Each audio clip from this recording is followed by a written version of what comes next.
اللهم صل على سيدنا مولانا محمد معدن الجود والكرم منبع العلم والحلم والحكم وبارك وسلم صلاة وسلاما عليك يا سيدي یا رسول اللہ صلی اللہ تعالی علیہ وسلم۔ لکھتے ہیں کہ زکوٰۃ اعظم فروض دین سے ہے، دین کا بہت اہم فرض ہے۔ یہ قرآن عظیم میں 32 جگہ نماز کے ساتھ زکوٰۃ کا ذکر آیا، ایک جگہ نہیں، دو جگہ نہیں، 32 جگہ آیا ہے۔ اللہ اکبر۔ یہ اس لیے آیا ہے کہ لوگ زکوٰۃ دینے کے لیے اپنے آپ کو آسانی کے ساتھ میں آمادہ کر لیں۔ قرآن مجید میں لوگوں کو طرح طرح سے بندوں کو ڈرا کر کے ہوشیار کیا گیا اور زکوٰۃ ادا کرنے کی ترغیب دلائی گئی۔ اللہ تعالیٰ قرآن عظیم میں فرماتا ہے، ترجمہ سنتے جائیے، اور جو کچھ تم خرچ کرو گے اللہ تعالیٰ اس کی جگہ اور دے گا، اور وہ بہتر روزی دینے والا ہے۔ جو لوگ اللہ کی راہ میں خرچ کرتے ہیں ان کی کہاوت اس دانے کی ہے جس سے 7 بالیں نکلیں، ہر بال میں 100 دانے، اور اللہ تعالیٰ جسے چاہتا ہے زیادہ عطا فرماتا ہے۔ اللہ وسعت والا ہے، اللہ بڑا علم والا ہے۔ اور اللہ کریم فرماتا ہے متقی وہ ہیں کہ ہم نے جو انہیں دیا ہے ان میں سے وہ ہماری راہ میں خرچ کرتے ہیں۔ پرہیزگار کون ہے؟ جو اللہ کے دیے ہوئے مال کو اللہ کی راہ میں خرچ کرے۔ اللہ اکبر۔ اور اللہ کریم فرماتا ہے اور فلاح، کامیابی پاتے وہ ہیں جو زکوٰۃ ادا کرتے ہیں۔ کامیابی کس کو ملے گی؟ جو زکوٰۃ ادا کرے گا۔ اور فرماتے ہیں جو لوگ بخل کرتے ہیں، کنجوسی کرتے ہیں، اس کے ساتھ جو اللہ نے اپنے فضل سے انہیں دیا وہ یہ گمان نہ کرے کہ یہ ان کے لیے بہتر ہے بلکہ یہ ان کے لیے برا ہے۔ دیا اللہ نے، خالی ہاتھ پیدا ہوئے تھے، کاروبار شروع کیے تو دل میں دغدغہ تھا، کامیاب ہوگا یا نہیں ہوگا؟ اللہ نے کامیاب کیا تو اللہ رب العزت کے دیے ہوئے مال کو اللہ کی راہ میں خرچ نہیں کرے گا تو یہ برا کر رہا ہے۔ اور فرماتا ہے اللہ کریم جو لوگ سونا اور چاندی جمع کرتے ہیں اور اسے اللہ کی راہ میں خرچ نہیں کرتے انہیں دردناک عذاب کی خوشخبری، نہ کوئی اشرفی دوسری اشرفی پر رکھی جائے گی بلکہ زکوٰۃ دینے والے کا جسم اتنا بڑا کر دیا جائے گا کہ لاکھوں کروڑوں روپے جمع کیے ہیں تو ہر روپیہ الگ الگ چٹکا دے گا، الگ الگ داغ دے گا جس مال کی زکوٰۃ اس نے نہیں ادا کیا ہے۔ غیب کی خبریں دینے والے نبی کریم علیہ الصلوۃ والتسلیم فرماتے ہیں جو شخص کھجور برابر حلال کمائی سے صدقہ کرتا ہے اللہ تعالیٰ اسے دست راست سے قبول فرماتا ہے، پھر اس کی پرورش فرماتا ہے جیسے تم میں کوئی اپنے بچھیرے کی پرورش کرتا ہے، یہاں تک کہ وہ صدقہ پہاڑ برابر ہو جاتا ہے۔ اب کھجور برابر حلال کمائی کے صدقے کی یہ فضیلت ہے تو جو 10 20 100 روپے 1500 روپے لاکھ روپے زکوٰۃ کی مد میں خرچ کریں گے اللہ کریم انہیں کیسا عظیم ثواب عطا فرمائے گا۔ فرماتے ہیں کہ جس کو اللہ تعالیٰ مال دے اور وہ اس کی زکوٰۃ ادا نہ کرے تو قیامت کے دن وہ مال گنجے سانپ کی صورت میں کر دیا جائے گا، جس کے سر پر 2 چتیاں ہوں گی، وہ سانپ اس کے گلے میں طوق بنا کر ڈال دیا جائے گا، پھر اس کی باچھیں پکڑے گا، کہے گا میں تیرا مال ہوں، میں تیرا خزانہ ہوں۔ وہ گنجا سانپ مالک کو دوڑائے گا، وہ بھاگے گا یہاں تک کہ اپنی انگلیاں اس سانپ کے منہ میں ڈال دے گا، وہ سانپ ایسے چبائے گا جیسے نر اونٹ چباتا ہے، الامان والحفیظ، پھر اس کا سارا بدن چبا ڈالے گا۔ حدیث پاک میں یہ بھی ہے کہ اونٹ، گائے، بکری زکوٰۃ نہ دینے والے اپنے مالکوں کو پاؤں اور کھروں سے روندیں گے اور سینگوں سے ماریں گے۔ زکوٰۃ نہ دینے والے کے سر پستان پر، چھاتی پر جہنم کا وہ گرم پتھر رکھیں گے کہ سینہ توڑ کر کندھے سے نکل جائے گا، اور کندھے کی ہڈی توڑ کر کندھے کی ہڈی پر رکھیں گے کہ ہڈیاں توڑتا سینے سے نکل آئے گا۔ الامان والحفیظ، آگ کے کنگن، دو عورتیں سونے کے کنگن پہنے ہوئے حضور کی خدمت میں حاضر ہوئی۔ حضور نے ارشاد فرمایا اس کی زکات ادا کرتی ہو؟ انہوں نے عرض کی نہیں۔ حضور نے فرمایا کیا تم یہ پسند کرتی ہو کہ تمہیں آگ کے کنگن پہنائے جائیں؟ الامان والحفیظ، سونے کا کنگن ہے، زکات نہیں دے رہی تھی تو سرکار نے انہیں ڈرایا۔ اللہ اکبر، حضور نے فرمایا اس کی زکات ادا کرو۔ جہنم میں لے جانے والے چھلے، ایک بی بی چاندی کے چھلے پہنی ہوئی تھی، حضور نے فرمایا ان کی زکات دو گی؟ انہوں نے کچھ انکار سا فرمایا۔ حضور نے فرمایا یہی چاندی کے چھلے تجھے جہنم میں لے جانے کے لیے بہت ہیں۔ اب چاندی کے چھلے کا وزن کتنا ہوتا ہے، لیکن اس کی زکات نہ دینے پر جہنم کی وعید میرے آقا سنا رہے ہیں۔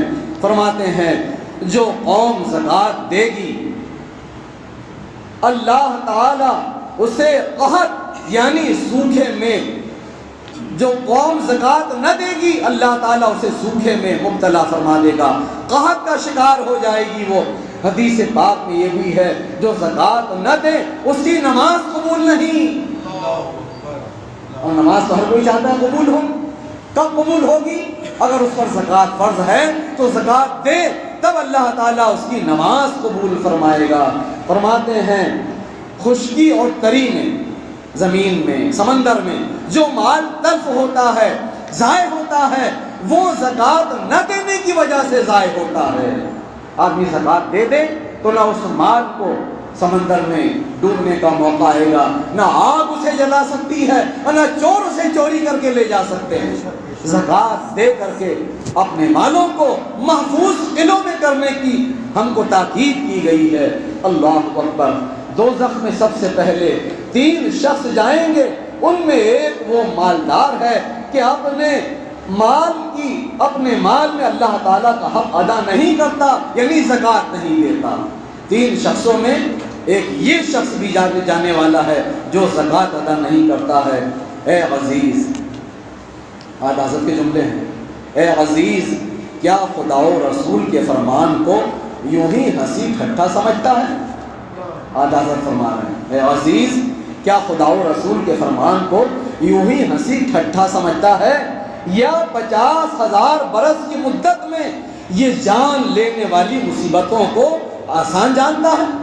اور یہاں تو 50 سال کی عمر ہے، اس کی ٹیمپریری مصیبت نہیں جھیلی جاتی، وہ 50,000 برس مصیبت گزارنے والا، مصیبت کو جھیلنے والا دن ہوگا، کیا اس کو یہ بندہ آسان سمجھتا ہے؟ ذرا یہاں کی آگ میں 1 آدھ روپیہ گرم کر کے بدن پر رکھ کر دیکھ لے، پھر کہاں یہ ہلکی سی گرمی، کہاں وہ آگ کا قہر، کہاں یہ 1 ہی روپیہ، کہاں وہ ساری عمر کا جوڑا ہوا مال، کہاں یہ منٹ بھر کی دیر، کہاں وہ 1000 برس کی آفت، کہاں یہ ہلکا سا جھٹکا، کہاں وہ ہڈیاں توڑ کر پار ہونے والا عذاب۔ اللہ تعالیٰ مسلمانوں کو ہدایت عطا فرمائے اور اس عذاب سے محفوظ رکھے۔ زکوٰۃ کن لوگوں پر فرض ہے؟ جن کے پاس 52.5 تولے چاندی یا 7.5 تولے سونا، یا تھوڑا سونا ہے تھوڑا چاندی ہے، ان کو ملا کر کے کسی ایک کی مالیت ہو جاتی ہے۔ جیسے آج کے دور میں 52.5 تولے چاندی کی قیمت 45-46 ہزار روپے ہے، تو لوگوں میں یہ ذہن میں بات بیٹھی ہوئی ہے کہ سونا 7.5 تولے ہوگا تو زکوٰۃ بنے گی، ہمارے پر فرض ہوگی، چاندی وہ 52.5 تولے ہوگی تب ہمارے پاس زکوٰۃ فرض ہوگی۔ یہ بات بہت مشہور ہے۔ آج سے تقریباً 25 سال پہلے جب ہم نے مدرسہ نوریہ سے اشتہار نکالے تو اس وقت 20,000 کا نصاب بن رہا تھا۔ ہم نے بتایا کہ اتنی رقم بھی اگر آپ کے پاس میں سال بھر سے رکھی ہوئی ہے تو بھی آپ پر اس کی زکوٰۃ ادا کرنا واجب ہے۔ تھوڑا سونا تھوڑا چاندی اس کو ملا لیں اور وہ 45-46 ہزار کا ہو گیا، آپ مالک نصاب ہو گئے۔ آپ پر اس کی زکوٰۃ ادا کرنا واجب ہو گیا۔ تو یہ مسئلہ ہماری عوام بہت کم جانتی ہے، اس پر دھیان دیجئے۔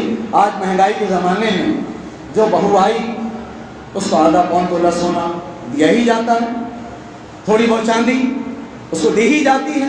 اگر وہ دونوں چیزوں کو ملا لیں تو 45-46 ہزار سے زیادہ ہو جائے گا، وہ مالک نصاب ہے۔ اب اس کی زکوٰۃ کب ہے؟ 5 رجب کو اس کا نکاح ہوا، یہ 5 رجب آ گیا دوسرے والا، 11 بجے نکاح ہوا تھا، تو 11 بجے 5 رجب کو اس بیوی پر اس سونے چاندی کی زکوٰۃ ادا کرنا واجب ہے۔ اگر تاخیر کرتی ہے تو گناہگار ہوگی۔ صدر الشریعہ لکھتے ہیں کہ ماں باپ بہو کو جو دیتے ہیں تو ہمارے ہندوستان کا عرف یہ ہے کہ وہ پہننے کے لیے دیتے ہیں۔ 4 بیٹے ہیں، 4 بہوؤں کو دے دیا، پہننے کے لیے دیا، انہوں نے مالک نہیں بنایا۔ اب جب وہ ان کے انتقال کا وقت قریب آتا ہے تو یا تو پھر جس کے پاس جو اس کو مالک کر دیتے ہیں یا پھر سب سے واپس لے کے برابری سے تقسیم کر دیتے ہیں۔ تو ایسا سونا جو سسر نے پہننے کے لیے دیا، اس کی زکوٰۃ سسر کے اوپر ہے، بہو کے اوپر نہیں ہے۔ سسر اس کی زکوٰۃ ادا کرے، لیکن بہو نے جو میکے سے لے کے آئی ہے تو ماں باپ اپنی بیٹی کو جو دیتے ہیں وہ مالک بنا دیتے ہیں۔ تو وہ داگینہ جو میکے سے لے کے آئی ہے اس کی زکوٰۃ اگر بنتی ہے تو وہ دینا واجب ہے۔ اب وہ کماتی نہیں ہے تو کیسے زکوٰۃ دیں گے؟ اس کے شوہر ہیں، اس کے سسر ہیں، وکیل بن جائیں، اس کے ہاتھ میں دے دیں اور وہ زکوٰۃ ادا کر دیں۔ اس بات کا بہت خیال رکھیے گا۔ دوسرے یہ زکوٰۃ فرض ہے سال تمام کے اوپر۔ آدمی جس دن مالک نصاب بنا 52.5 تولے چاندی کی قیمت کی مالیت کا، اگر وہ 5 رجب کو مالک ہوا تھا اور آنے والے 5 رجب تک اس کے پاس اس سے مال کم نہیں ہوا تو اس 5 رجب ہی کو اس مال کی زکوٰۃ دینا واجب ہے۔ اگر وہ رمضان کے زیادہ ثواب کے انتظار میں رکے گا تو گناہگار بن جائے گا۔ اب اگر زیادہ ثواب چاہتا ہے، رمضان میں ثواب زیادہ ملتا ہے تو 1 سال کی زکوٰۃ پیشگی ادا کر دے، 1 سال ایڈوانس زکوٰۃ ادا کر دے، تو اس میں یہ ہوگا کہ اس کو رمضان شریف کا ثواب بھی مل جائے گا اور زکوٰۃ کے تاخیر کے خطرے سے، اس گناہ سے بھی وہ بچ جائے گا۔ تو یہ مسائل ایسے ہیں کہ اس کے اوپر دھیان دینا، یہ کامن مسائل ہیں جو میں نے آپ کو بتایا کہ اتنا سونا چاندی آج کی ہر بہو کے پاس میں ہوگا، پھر آدمی مالک نصاب جس وقت بنا ہے زکوٰۃ اس پر اسی وقت ادا کرنا فرض ہے۔ اس کا بہت زیادہ آپ لوگ خیال رکھیے گا۔ مولا تبارک و تعالی ہم کو آپ کو سب کو خلوص و للہیت کے ساتھ ہر فرض اور ہر واجب کو اپنے وقت پر ادا کرنے کی توفیق عطا فرمائے، اور جو کچھ ہم راہ خدا میں خرچ کریں اللہ تعالیٰ اسے قبول فرمائے۔ کہنے سننے میں اگر کوئی غلطی ہوئی اللہ تعالیٰ معاف فرمائے۔ آئیے ماہ رمضان ہے، اللہ کے گھر میں بیٹھے ہیں، توبہ کر لیجئے۔ استغفر اللہ ربی من کل ذنب واتوب الیہ، لا الہ الا اللہ محمد رسول اللہ صلی اللہ تعالیٰ علیہ وسلم۔